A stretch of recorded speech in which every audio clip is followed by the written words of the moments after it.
कृष्णा राधे राधे कान्हा जी के सभी प्यारे भक्तों को आप सभी को कार्तिक मास की हार्दिक शुभकामनाएं। आज के वीडियो में हम आपका स्वागत करते हैं कार्तिक मास की कथा का 26वां अध्याय।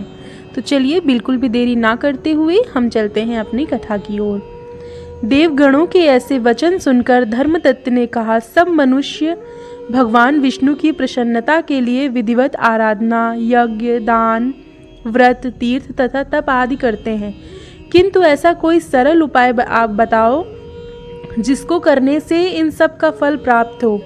तब गणों ने कहा, हे द्विजश्रेष्ठ, आपका प्रश्न बड़ा श्रेष्ठ है। हम आपको भगवान विष्णु को शीघ्र प्रसन्न करने का उपाय बताते हैं। हम इतिहास सहित प्राचीन वृत्तांत सुनाते हैं, सावधानी से सुनो। प्राचीन काल में कागजीपुरी में चोल नामक चक्रवर्ती राजा राज्य करता था। उसी के नाम से उसके देश का नाम भी चोल देश ही प्रसिद्ध था।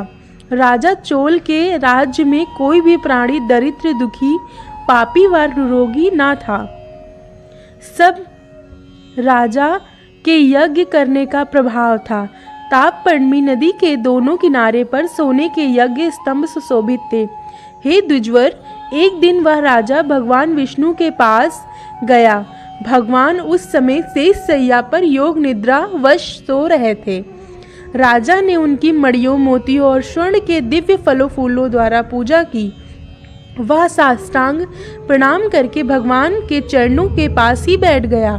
थोड़ी देर के बाद राजा ने अपनी नगरी कांचीपुरी के ब्राह्मण विष्णुदास को वहां आते हुए देखा। विष्णुदास भगवान की पूजा के लिए तुलसी दल और जल लिए था। विष्णुदास ने वहां आकर भगवान को विष्णु सूक्ति मंत्रों द्वारा स्नान करवाकर मंजरी तथा दलों से उनका विधि पूर्वक पूजन किया।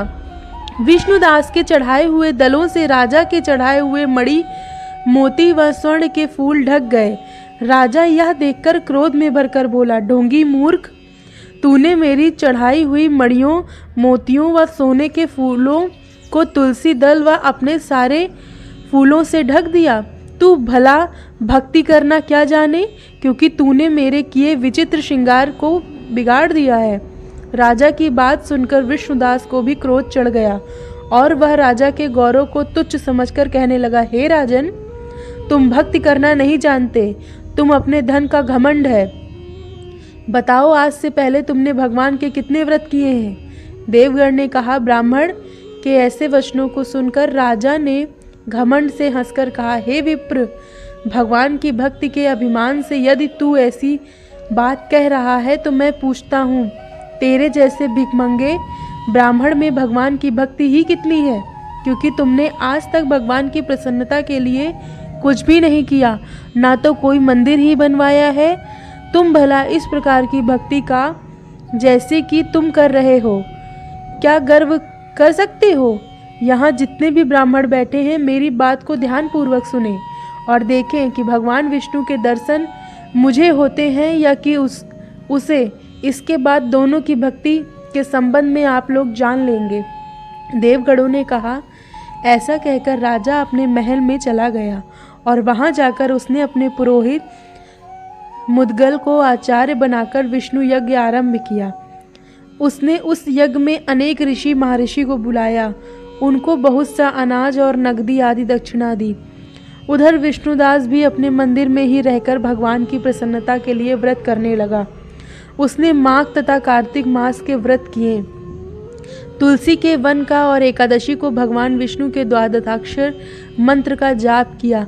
वह भगवान विष्णु को प्रसन्न करने के लिए गीत गाता रहा, वह नृत्य करता रहा, नृत्य प्रतिव्रत करता था, भूमि पर सोता था। हर समय भगवान को प्रसन्न करने के लिए माघ तथा कार्तिक के व्रत भी किए और उन व्रतों के नियमों का पालन भी किया और उद्यापन भी किया। और इस प्रकार राजा चोल और विष्णुदास द्वारा आराधना करते हुए बहुत दिन भी बीत गए। तो प्यारे भक्तों, ये थी 26वां अध्याय। मैं आशा करती हूँ ये कथा आपको पसंद आई होगी। ऐसी ही और कथाओं का आनंद लेने के लिए हमारे चैनल लाडला कन्हैया से जुड़े रहें और आप हमारे चैनल को सपोर्ट करिए और भी लोगों को शेयर करिए ताकि वो भी कार्तिक मास की कथा सुनकर उसका पुण्य प्राप्त कर सकें। जय श्री कृष्णा, राधे राधे। सभी खुश रहें, मस्त रहें, भगवान की कृपा सदैव सब पर बनी रहे।